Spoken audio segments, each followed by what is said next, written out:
You know, people get up every day, they do the same thing, they tell themselves they're gonna change their life one day, and they never do. I'm gonna change mine. What would you do if you weren't afraid? I love thinking about that when I'm thinking about big life decisions. Like, what would I do if I weren't afraid? And it's usually like the big one, the bigger thing that I really want to do, but I'm afraid to do it. It's like, that's what I should do. Like, what would I do if I weren't afraid? And what would I do if I knew I couldn't fail? Well, you should be afraid of taking risks and pursuing something meaningful. But you should be more afraid of staying where you are if it's making you miserable. It's like the first thing you want to do is dispense with the idea that you get to have any permanent security outside of your ability to contend and adapt. It's the same issue with children. It's like you're paying a price by sitting there being miserable. And you might say, well, the devil I know is better than the one I don't. It's like, don't be so sure of that. The clock is ticking. Yeah, and if you're miserable in your job now and you change nothing, in 5 years, you'll be much more miserable and you'll be a lot older. If you play it safe, you're gonna exist. You only get to live when you take risk. Ain't no living in safety. You can't be the man if you don't jump. You can't be top dog unless you fight the other dog. Ain't nobody finna give you the championship. You don't win the title without coming to the fight. You don't win the fight without training. Following your dreams is a lonely, solitary, scary, dangerous pursuit. You can't wait for somebody to think you can do it. And you gotta be willing to risk everything to become that seed of what you believe is in there. You gotta be fearless, you gotta be relentless. Risk used to drive me right up the wall. I used to say, what if this happens? It's called the language of the poor. What if this happens? And on top of that, if this was to happen, look at the fix I'd be in. I better not try. Then I'll tell you what changed my whole life when I finally discovered it's all risky. The minute you were born, it got risky. If you think trying is risky, wait till they hand you the bill for not trying. If you think investing is risky, wait till you get the tab for not investing. See, it's all risky. Getting married is risky. Having children is risky. Going into business is risky. Investing your money is risky. It's all risky. I'll tell you how risky life is. You're not going to get out alive. You need to put yourself in uncomfortable situations and uncomfortable scenarios, okay? If you do easy things, you will have a hard life. If you do hard things, you will have an easy life. Let me say it again. If you do easy things, you will have a hard life. If you do hard things, you will have an easy life. As a man, you have to understand that we as men, we do better in environments where we are uncomfortable, okay? You put pressure on a rock, it turns into a diamond. You gotta let go of that stuff from the past because it just doesn't matter. The only thing that matters is what you choose to be now. The comfort zone is dangerous. When you're comfortable, you are at most danger. The comfort zone is somewhere you should never feel comfortable. You should be happy and dissatisfied. Anybody ever tell you, hey, look, you know what? Just be satisfied with what you got. Don't believe them, get them away from you. You should never be satisfied with what you got. Because the attempt to get more makes you into something better. Don't let anybody tell you, hey man, you should just be happy with, no! Nobody knows but you. You can't get advice on what you should do with your life, right? Nobody knows what you are. Like even sometimes you don't really even know what you are. You gotta take your shot. As much as you want people to agree and you want the people around you to be supporting your dreams and all, it's not gonna be like that all the time. You gotta do it alone. And people will help you, and when you get the ball rolling, people will jump on. But if you don't believe, nobody else is gonna believe. But one of the things that really motivates me, or one of my most powerful motivational frames, is thinking about the person that I want to become as the destination. And thinking like, I want to be bulletproof. I want to be bulletproof in these ways. I want to be bulletproof in my marriage. I want to be bulletproof in my business, etc. And I think about that man, whoever I want him to be. Like we said, hell is when you look at who you could have been and realize that you're not that person. And then I think, if I were to make that man, what would I put that man through to make him who he is? Like, it wouldn't be easy times. It wouldn't be quick wins. It wouldn't even be easy wins. It would be the toil and the struggle of achieving and reaching for things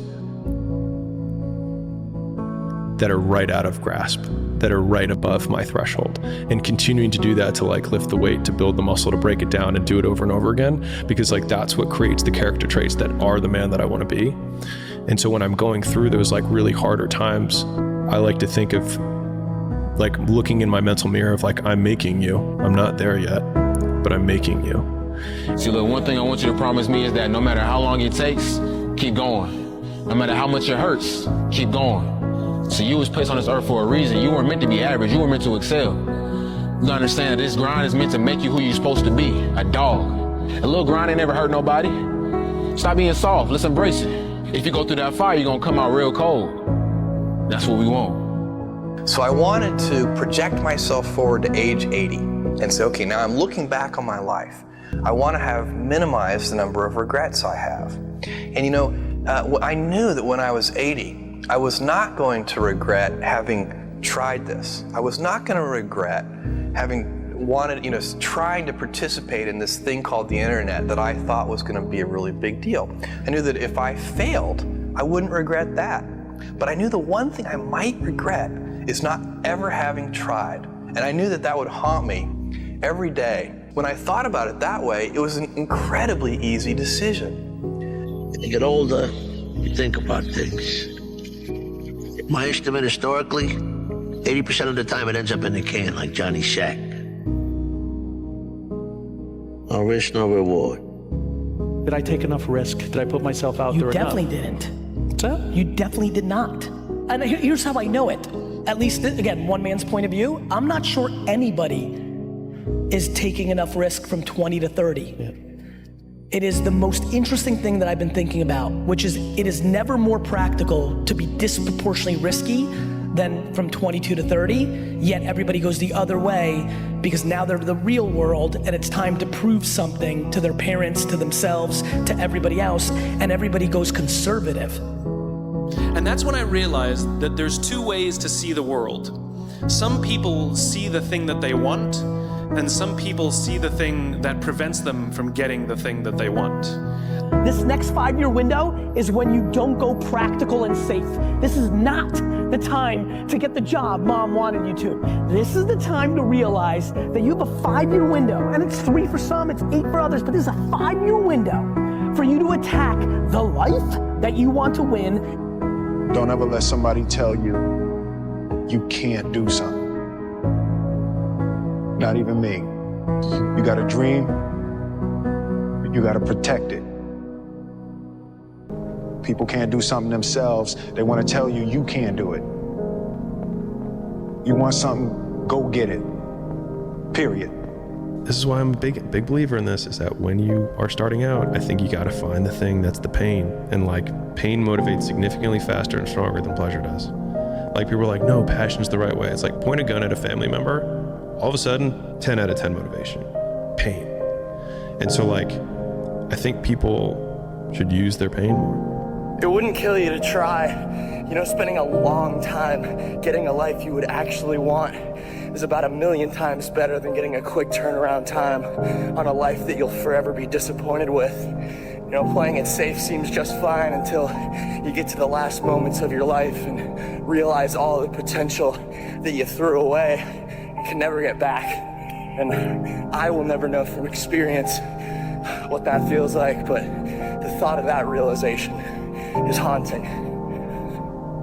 What matters is, at some point, you have to identify what you want to do, and you've got to become the best in the world at that, period. Not really good, you've got to be the best in the world. So your thing in life, at something, you've got to become the best in the world at it.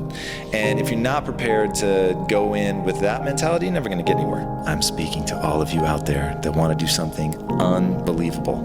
So many of us come from these small places in our mind that we're not willing to think outside only what we've seen. Our mind works in such a small compartment. And one thing I was able to do was to dream. And until you're able to really put yourself into that dream, but don't make dreams your master, that's where you truly become what you're destined to become. So you're always trying to come up with reasons that you don't have to do it today.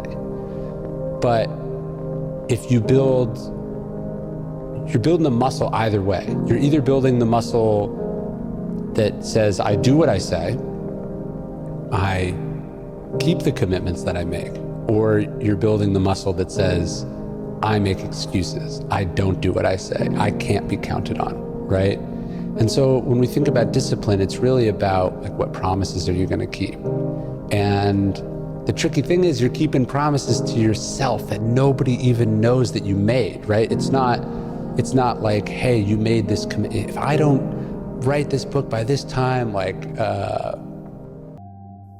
you know, I have to do this embarrassing thing, or, you know, then I'll retire. You know, you're not really putting your ass on the line in that sense, but you've said to yourself you're gonna do this thing, and building that muscle is really important.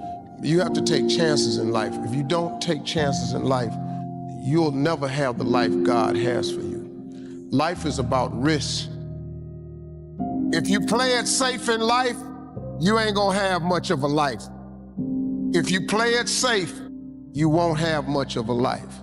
Life is risk. It take courage to pursue your dream. I just did it. It cost me everything, but eventually, God is very good, man, when he sees you take a leap of faith.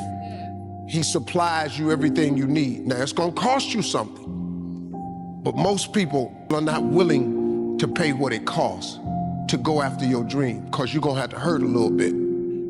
So at those times where you're questioning if you have anything left, know a day from then, a week from then, a month from then, a year from then, you will never remember the discomfort or the pain. You will always remember the pride of the accomplishment. That lives on. That's why pain is temporary. Pride is forever, guys. You give it your all, you get it all. Tenfold. Where do you think all success starts with? Well, the fast answer is mindset. Going back to the only belief that matters, you said it. The way you act is ultimately all that matters, and the way you act follows what you allow yourself to believe. Or maybe a better way to say it is what you choose to believe. Mm-hmm. So if you choose to believe that your energy and efforts will result in more skill set, then you will actually put energy and effort into getting that, which means you actually will get the skill set. But if you think, well, my talent and intelligence are fixed, so no matter how much I work, I'm never gonna get better, right? I can't be a fast pig. Mm-hmm. And if you don't think that putting time and energy into it will yield anything, then you won't put time and energy into it, and you thusly won't get the skills. So, and if you don't have the skills, then you can't do the things other people can do, and so people just get stuck because they don't have the only belief that matters. So they don't put the time and energy. And so that's like where everything starts is, are you putting the time and energy into getting better, yes or no? Everyone thinks you're crazy until it works. And so, I mean, if you think of the outcome as the trump card, then all of the pain and suffering that you lead up to that point, if you're just, I'm trying to think of an appropriate saying, I was gonna say balls deep certain, that no matter what, you will die or you will get there, then the likelihood that all of the things that you've done up to that point will then be justified in retrospect is super high. And I actually see that as super compelling, as a thing to latch onto in harder times. Seconds ago, pain, that's just almost like excruciating. Seconds later, it like flows out of you like you just pulled the plug on your sink and all the water and all the pressure just goes. It is a greater feeling than what the pain was. I mean, the pain you felt doing that, man, is overridden with pride. And when you feel when you pull that plug and all the water goes out and all the pain leaves, because what's left there after all the water leaves is more capable of you. More capable. So don't let the pain rob you of your potential, guys. Don't let what you can't do in the moment interfere with what you know you can do. I mean, don't let the pain can rob you of your belief of what you can be. Because your body hears everything your mind says. And anytime you have any kind of discourse, or you can be subject to the discomforts of the situation, your body remembers that, and your body's just a messenger. about the purity right here. It just delivers whatever this says.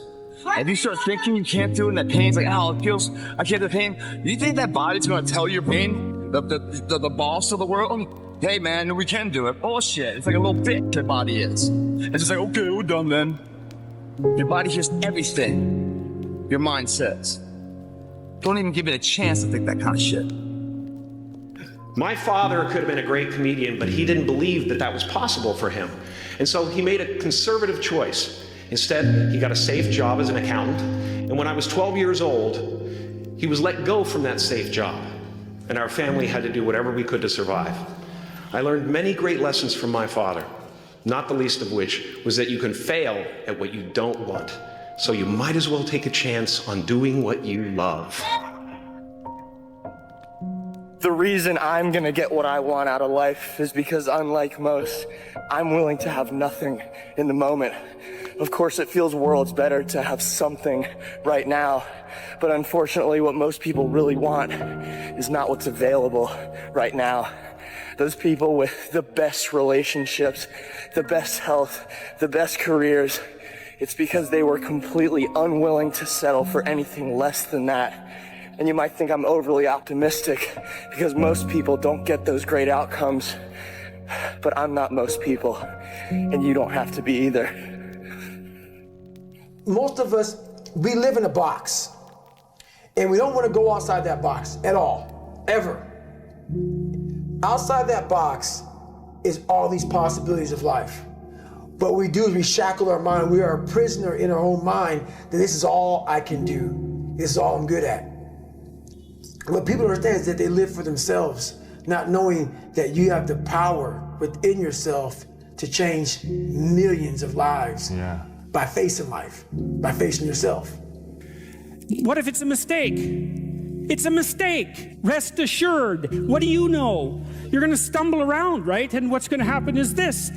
You're going to move, you're going to not stay in stasis. You're not going to wander around in circles. And I see people like that. They said, well, I never knew what to do, and now I'm 40. It's like, that's not so good. That's not so good. And you might say, well, and there is a literature too that suggests that people are a lot more unhappy when they look back in their lives about the things they didn't do than they are about the mistakes they made while they were doing things. We are training kids and people to be soft in a world that continuously gets harder. And it doesn't correlate. Like that guy talking about the tear gas with the SEALs. Is that necessary? I don't know. But what is necessary is you have to build a person that can withstand the pressures of whatever they're going to be dealing with in life. And we don't do that. I'm not trying to send a message of run 200 miles, be the baddest motherfucker in the world, but be tough. You better have a part about you that's tough, a part about you that can break down situations and get better. We actually have to re-embrace risk on a personal level and on a societal level. We have to take the risk of freely exchanging ideas because that's where innovation happens. We have to take the risk of being able to invest and reap the benefits of that risk. In a personal relationship, getting married is a risk. It is foregoing a current benefit for a future gain. Every decision you make is a risk. The biggest risk of all, of course, is the decision to be free and to take responsibility for your own choices. That's a major risk.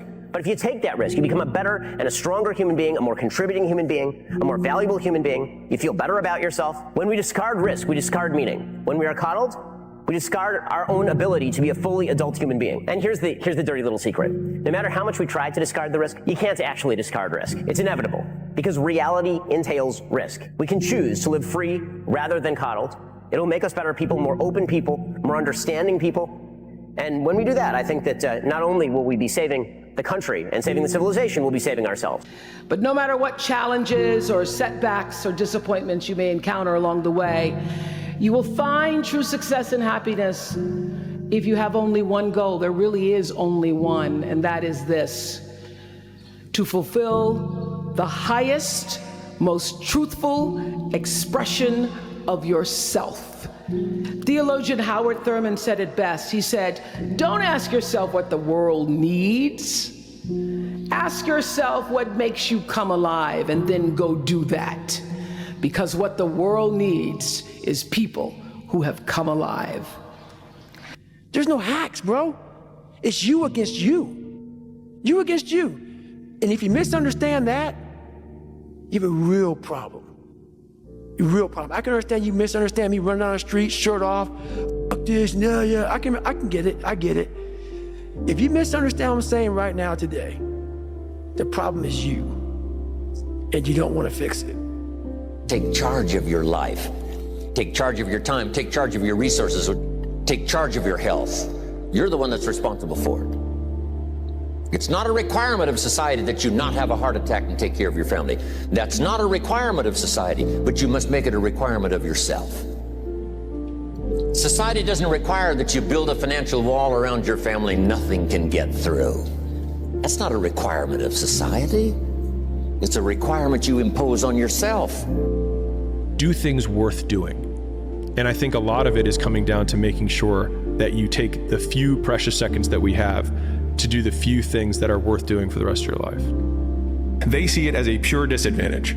And so you can flip the fact that you have nothing going for you with you have nothing to lose. And that means that you can take lots of risks very quickly and end up in the exact same position you are, which is nothing. And so if you eliminate downside, it should decrease your action threshold, meaning you should be able to do more things faster rather than do fewer things because you don't have a great life or things going for you. And so I think if people flip that, a lot more people would take action because they actually realize the advantage of their position. Don't be scared to fail, and know wherever you are right now is not who you are, it's just where you are, you know? And if you fall, man, fall forward. Don't fall on your ass. You know, when they say it can't be done, you know, tell them you haven't tried yet. You know, it can't be done by someone else. But I can't say that because I haven't tried it. And then you go try. Those who can do, those who can't talk about those who can. Yeah. I'm gonna say it again. Those who can do, those who can't talk about those who can. Yeah. Now, can you? Or can you not? Or you just want to sit on the sideline to talk about other people? Or can you step up? How do you want to live? Stop just waking up like an accident. What do you want? And then once you find out what you want, spend the rest of your natural life waking up and going after it. I think most people feel really lonely when you want something that doesn't currently exist. And so some people call that dreams, some people call that goals, whatever it is. You're trying to pull something from your mind into reality and you want it done a certain way. And if it's not done that way, it's not what you imagined. And so people on the outside will throw stones and call you names that they think will change your behavior and get you to stop. And the more I have been the person trying to pull things into reality, the more I've tried to weather and build kind of defenses against those things so that when those stones get hurled at you by being called a control freak or by saying you micromanage things or that you have incredibly high standards, the answer is yes, because I want it done right the first time. Because either way, we're going to, if you have enough will, it's going to get done the way that I want it to get done regardless, and it'll be less painful if we just do it right the first time, because we will still have to do it, and you may have to do it 3 or 4 more times, but eventually you will just succumb to the fact that we're going to do it this way. And I think all of the great things that have happened for humanity have been from one man or woman who had an idea and just wouldn't let people shake it from them. In a world that's changing so quickly, the biggest risk you can take is not taking any risk. And I really think that that's true, right? I mean, a lot of people I think that, you know, whenever it comes to, whenever you get yourself into a position where you have to make some big shift in direction or do something, you know, there are always, people are going to point to the downside risks of that decision. And locally, they're maybe right? I mean, for any given decision that you're going to make, there's upside and downside. But in aggregate, if you are stagnant and you don't make those changes, then I think you're guaranteed to fail. So many people do this. They're talking to you on who they want to be. They're lying to you. And they walk away, I've done it so many times, walk away like, God, man, why can't I just tell him the truth? Why the hell can I just tell him the truth? You know how good it feels for me now to look at you in your eye?